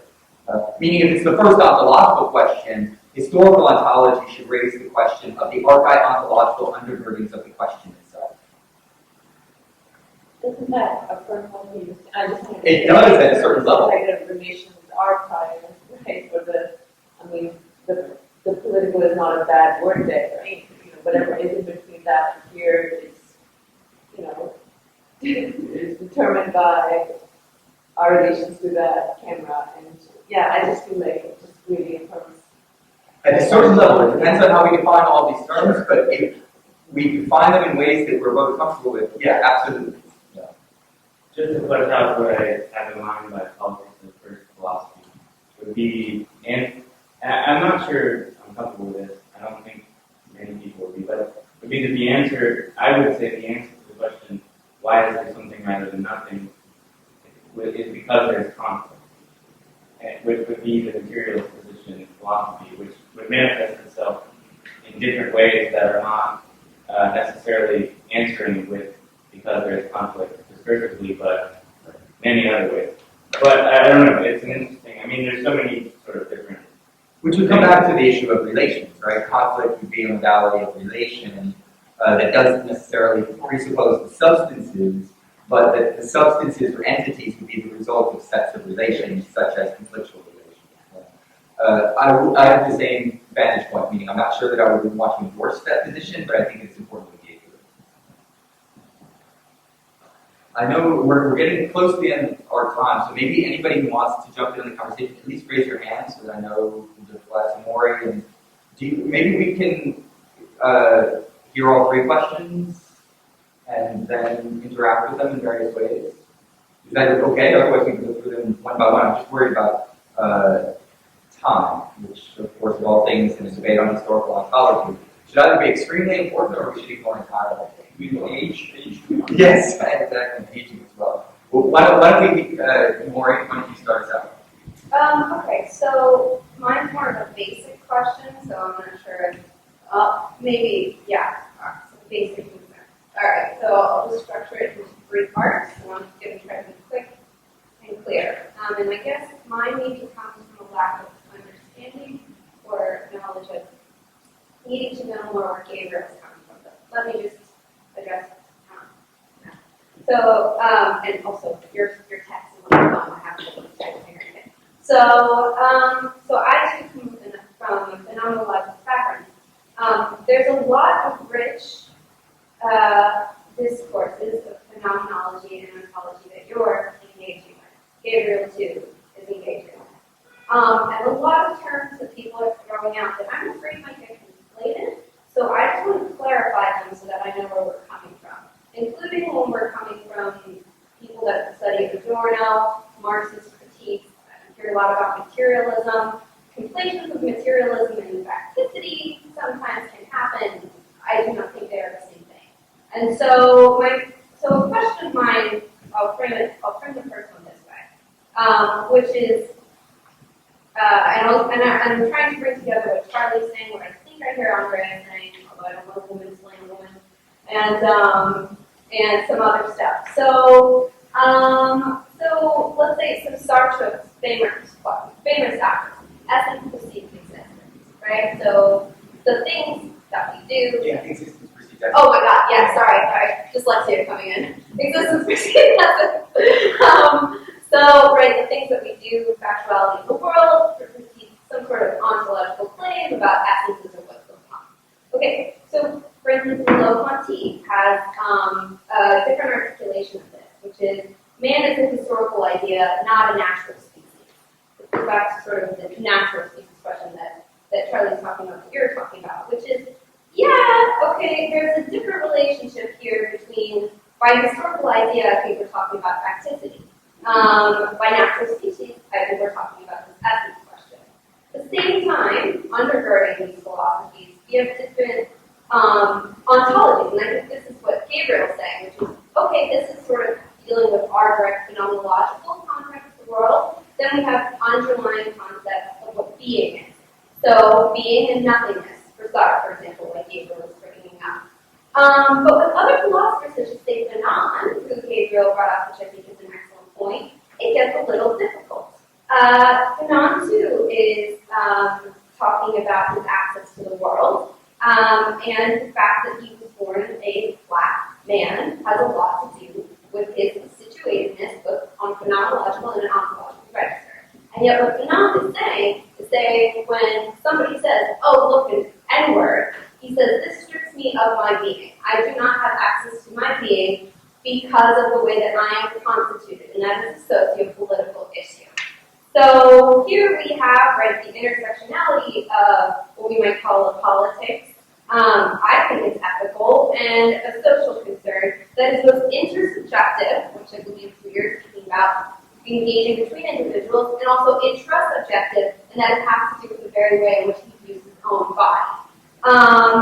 So I guess my question about this is that I want to bring in, particularly with your idea about phenomenological realism, is one of the issues that I have with certain realism, particularly say behavioralist scientists, for example, is their critique is, well, when you're looking at this population at the same time, they're in a lab, something is fixed. When we are looking at other individuals, in a way, the way we can't escape subjectivity. We are taking a specific embodied view on what they are doing. So I wonder if we can get out of that trap. I don't know if we can. And then my final sort of question to sum all that up would be, I totally agree with what Gabriel is doing, where I think these ontologies that undergird all of these claims that I think there's the two levels on ontology, what's going on when man's historical idea of natural species, different claims underlying that. There's an archaeontological framework there that we need to critique. But my question is, what exactly do we mean when we're critiquing it? What's the relationship between essence, facticity, and perhaps materialism, where materialism might be operating in a different register here? So how do we clarify those terms? And finally, what's our description of history and or historicity, and what does that have to do with the previous ontological framework? And finally, what do we mean by then a metaphysical critique? Is that meta-ontological, and then that would seem to depend on what we mean by ontology. So We have two more hours. 2 more hours to be able to talk about that. No, that's fantastic. It's very rich. Let's bring, since there's not enough on the table yet, let's bring some more in. So thank you. One of the things that I noticed was absent in this conversation was the question of art, or the realm of art. And I raise this because I think in particular, discourses on art in general or specific artworks are usually really good places to see how difficult it is for people to discuss ontological matters. It seems to be a site where it's really hard to say, what is the ontological status of a painting or a music piece. For instance, when you raise the question, what is something that doesn't age, I thought immediately of a performance piece. It might endure through time, but if a performance piece is the kind of thing that only happens once, and then you could sort of repeat it, maybe it has the same name, like a ballet performance or a piece of, like a more abstract performance piece, that seems to be something that you would have a very difficult time articulating it as aging or something like that. So I know that, aesthetics is something that Gabriel works on, so maybe you could say a bit more about whether you've considered art as a space where it's particularly, it might be a good place if you're talking about challenging the way that we think about we privileged anthropocentric ideals when we ontologize things. Thanks for bringing art into it. Definitely necessary. And 2 very brief comments and in that second comment question. But another possible way of sort of pushing against, if you want to push against, I think it would be important for your argument, Adam, is in terms of the aging as something universal is the axolotl, which is there have been kind of Deleuzian interpretations of this axolotl creature, which is this Mexican salamander that does not age. So it's capable of regenerating all of its organs, including brain and heart. So it sort of, pushes against this sort of idea of aging as the only thing we have in common, as there are creatures that we don't know that much about that don't at all, it seems. So I don't know whether that's something you'd want to discuss or kind of push against, but as a kind of alternative model that you would want to work against, it could be useful to discuss. And lastly, I don't think you brought this up today, but at the very end of the paper that we read, it's the very, very, very last thing, and I'm quoting you here. So, because historicity nurtures perhaps the only idea of radical transcendence capable of challenging the idea of a God. So suddenly it's just, God is put in this note. I was wondering if we could discuss more about what you mean about this. Is it like a project, an theological project? Is it like a counter theology? Where does God fit into this? Yeah, thank you. So from the not aging creatures up to God, shall I address all this? Well, it's very brief. Very briefly. Thank you for this discussion. I mean, obviously we need to restart the whole discussion if we want to address all the questions that you raised.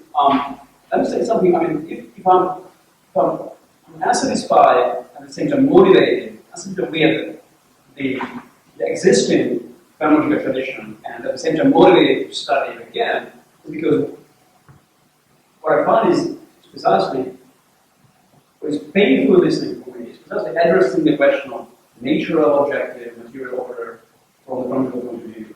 And just one quote, and that's by chance this happens to in my paper also is in my it's my paper, it's from Merleau-Ponty, which is the study of argument. You read this in phenomenological perception, the objective world is incapable of sustaining time. For me, it's an outrage claim. And you find similar claims in almost every major phenomenon. So from this point of view, this whole tradition for me is discredited. I think they miss something very fundamental, precisely because when they talk about existence, which precedes essence, there is something that they mean this human subjective constitution, existential constitution. And I think that's a big burden. I mean, they're not able to arrive at a point, which I think is very important, to readdress the question of temporality in the objective world, in materiality, in the temporal bodies, missing from every single, almost every single great philosopher. So for me here, it's like it's a justification to bracket this tradition, to try to redo the job with them and without them at the same time. So thank you for the question, but I'm not also able to take them fully serious. Because I think if we engage in phenomenological tradition, and that's why I'm struggling with my paper, I think the solution is not found in these steps. We need to leave them behind, make a step behind, leave them as such to find a proper philosophical ontological solution to all these questions. As far as the notion of aging, facticity, and aging concerns, yes, and I think I'm already responding to other questions too. In this my talk here in my paper, I'm highlighting the notion of aging as a material process. I think it's fundamental, but at the same time, obviously, there is social aging. And the definition between the relationship between material aging and the social aging is not easy to us to clarify, but it's obviously there is some certain relationship, but they're not the same thing. So there are social and there are cultural aging too. And if you ask about art, there's a great work of which I've been influenced deeply by from working on my project temporality, is George Kugler's work in the 60s. It's called The Shape of Time. I don't know if you know this work. It's an American, Austrian origin of American art historian, major work on the question of what is the temporality not in art, in terms of the artworks, in terms of conjectures, the artistic styles, not the painters or the artists, their own subjectivity, but the objective order in time in the development of in the art field. So how come the artworks can age? And there are movements in the art. They also can be get into the mode and then go out of the mode. What does it mean? And there's all these questions in terms of aging, temporal processes, objective processes, social historical processes. So this whole, I think this whole categorization of aging and temporal process it can be absolutely put into work, not only at the material, body, natural level, but also at the social level, also at the cultural level. So I think this is one of the great advantage of this notion, that it's really have on macroscopic views. Aging goes everywhere, and at the same time, it does not presuppose that aging has all the same structure, all kind of process everywhere. It doesn't have to necessarily have a linear process coming from a birth or to death. So if I know, I've drawn this example, that there are certain biological creatures apparently taken with age, just reproduce themselves, not infinitely. They have a certain birth, they have a certain death. And if we can detect that between the two phases there is no significant or detectable genetic or structural change, it doesn't mean they don't age. It means that they age differently. They have cyclical aging. That aging here simply means they exist in time. And independently, what kind of shape, form, rhythm, or figure this existence can take, it still, I think, can be called aging. Aging means that they need to come into existence and cease to existence in order to exist. And obviously, the major figure of aging still remains that we have a temporal process which has physical impressions on the surface, on the structure of the body that is subject to aging. Still can be developed the paradigmatic model of aging, but I do acknowledge that there are kind of examples which don't fall into this picture. So, all in all, what I would want to suggest to test the plausibility notion is try to understand historical and temporal processes in terms of aging at their own level, and you will see that the new kind of descriptive options will open up, and you will bump and run into, if you also look at the science which is dealt with the specific area, you will find that there's new vocabulary that can be used by philosophical explanations.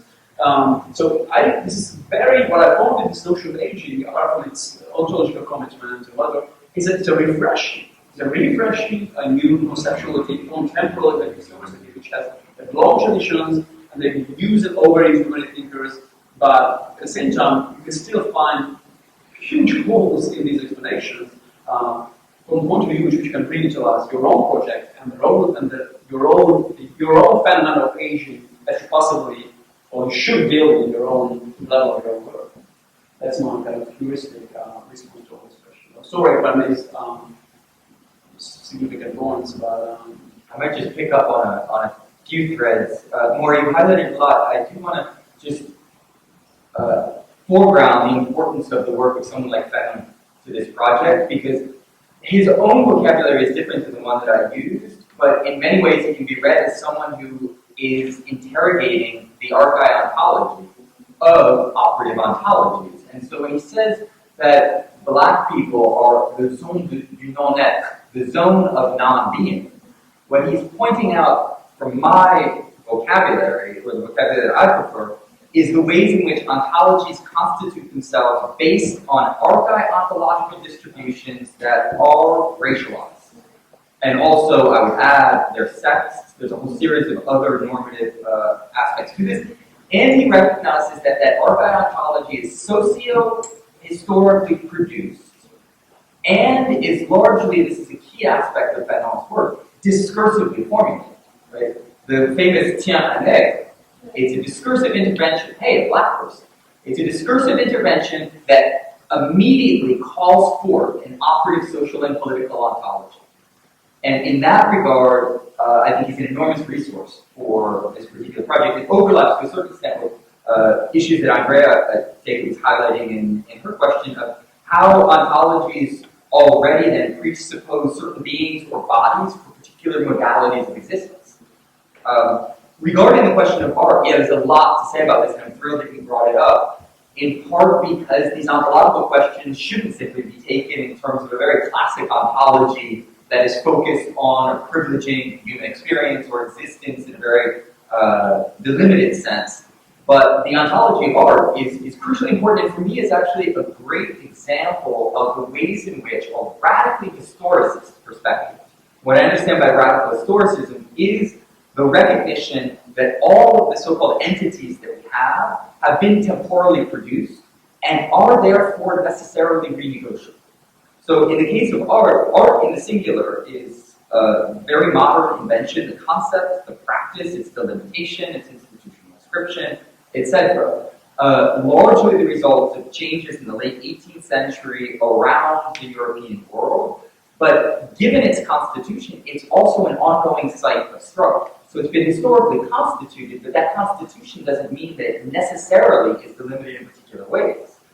And understanding art as a site of struggle means that one needs to have an account not only of the historical forces of production, if you will, but also the ways in which any site of struggle, such as the concept and the practice of art, is a site in which one needs to detail, this is my own perspective, and I've worked a lot on this, a multidimensional field of agency. So the question, what is art, can't be resolved in a simple sense where you say, oh, it's what an institution says, it's what a particular philosopher claims. No, it's a site of cultural contestation in which there's a multiplicity of agencies that come to bear on what it is. These are institutions, the art critical apparatus, artists, theoreticians who are interpreting works of art, etc. And there's no single and simple resultant to that. There's cultural inertia that creates something like a family resemblance between particular responses, but there are always border cases and modes of fluctuation in which certain practitioners would say, no, this is art, and others would not. And then the historical reconfiguration over time in which something like a urinal can become a work of art due to particular gestures at particular points in time. The final thing that I'd say is I'm thrilled that the question of theology has come up because in many ways historical ontology is related to these broader theological questions and from my perspective is fearless regarding the most expensive and difficult metaphysical questions. And one way of conceiving of, at least the way I understand historical ontology in relationship to these broad theological questions is that it identifies, it provides a fallibilistic impartial response to the very difficult question of the meaning of life. And that response is not the meaning of life is X or the meaning of life is Y. It's that the meaning of life is something that has been culturally created over time by various communities in different ways. Meaning there is not a meaning of life that is given, but instead it is created and forged by various communities that ultimately wouldn't need to be defined purely anthropocentrically. And here, this work would resonate with the ontological project of Cornelius Castoriadis, who describes the construction of a cosmos being something like an entire world apprehension and a systematics of meaning, value, and representation. The construction of a cultural cosmos is always suspended over chaos and the abyss. Meaning that what we can do is not resolve the question of the meaning of life, but create meanings of lives and culturally reconfigure them and collectively rework them in various ways, and that's part and parcel of the project of historical ontology. So I think we should go back to the very concrete question of the role of God in my. Well, that's definitely that's the political. I want to be like bombastic. Yeah. I wanted to that's a political issue there. At the same time, once Gabe, when he read an earlier version of this paper, he said that's the only good phrase in my paper. So there are keep it. But at the same time, I don't know how much you know that in contemporary phenomenology, which is the flagship of phenomenology today, is fully religious issue. There was something like Dominique Janik called the religious turn in French phenomenology. It's an excellent book. An excellent book, very critical. So, which means that you still deal with very radical issues like difference, other radical transcendence, all that, but they framed in a way that is they only involve in other to a new religious phenomenological conception of God experience, radical transcendence that opens up towards the infinite power which is somehow above us. And I don't want to engage directly in critique of this of this whole contemporary current that has become well fashionable. As I don't want to simply neglect this, saying that, hey, God, these are God with strong faith, so they are religious, so I'm not, so we don't have to do anything to another. I want to call the question that yes, we have another radical idea of transcendence, which can challenge the other one, the religious one, and that's called history. And if you take it for serious, you have the weapon in your hand, with which you can simply say the new contemporary religious theology is not taking seriously the fact that we are historically constitution or concept of our historical constitution, and then at the same time they don't perceive, or they perceive very little, that what they're doing is big classical ontological metaphysical conceptions. They're completely inefficacious addressing any social question whatsoever. Just on a side note, there was a conference here in Paris a few years ago where all the major economists have been gathered to celebrate the Euro of Federalism event. And there was a huge 2 days, everybody presented, there was a big roundtable discussion at the end, every question was raised, and then the public was able to ask. Well, I raised my hand and asked, thank you very much for this 2 days. I heard there was anything but one question for these 2 days. That was the question of politics. Are you saying that you contemporary French philosophy is immune to the question of politics? No, that was scandal to see. Something like that. Finally, Jean-Luc Marion took him to micro and said, hey, look, and that was his explanation, the major religious figure teaching at Chicago's School of Divinity. He goes, my generation was so much intoxicated by politics that we are not able, we French founders, not able to return into again. You see? And I was like, what? Even the French students came to me and said, hey, man, that was a very good question. Thank you very much. It was the whole good question of this conference. So this is what the position they maintain. We don't know what politics is about today. Social questions, no, it's God. Which is a political position. Fully political. Well, on that note, I'd like to thank Adam Takacs for coming and joining us.